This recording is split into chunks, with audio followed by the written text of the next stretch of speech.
Hello বন্ধুরা, আমি সুবিতা। তো নববর্ষের দিনে আমরা চলে এসেছি তিস্তাবুড়ি পুজো করতে। তো তোমরা কারা কারা এই পুজোর সম্বন্ধে জানো সবাই একটু কমেন্টে বলবে।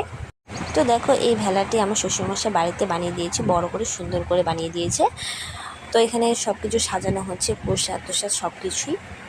আর বিয়ের পর প্রথমবার এসেছি এই পুজোটা করতে এখানে।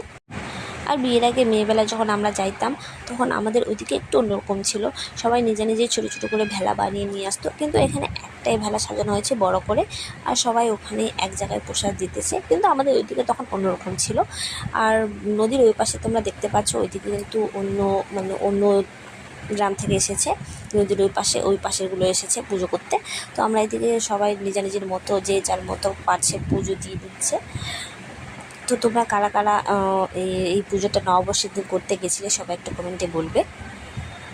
সত্যি এক একটা পুজোর যে এক একটা নিয়ম হয়, আর সেটা করতে যে এত ভালো লাগে, মানে বলার মতো নেই। সত্যি ভীষণ মজা হয়েছিল সেই দিন। সাথে আমার শাশুড়ি মা ছিল, আর দেখতেই পাচ্ছ পাড়ার বউগুলো মিলেই কিন্তু এই পুজোটা করতে হয়। তো পুজো কমপ্লিট হওয়ার পর সবাই মিলে ভেলাটিকে তুলে নিয়ে জলের মাঝখানটায় নিয়ে গিয়ে আবার একটা ছাতাও নিয়েছে। তারপর 5 পাক ঘুরিয়ে ভেলাটিকে ভাসিয়ে দিল। ভাসিয়ে দেওয়ার পর ছাতা থেকে যে জলটা নিয়েছিল, সেই জলটা আবার চন্নামৃত হিসেবে সবাইকে দেবে।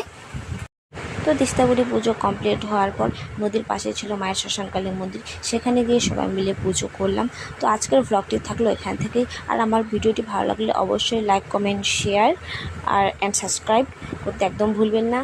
আর সবাইকে জানাই আমার তরফ থেকে নববর্ষে অনেক অনেক শুভেচ্ছা।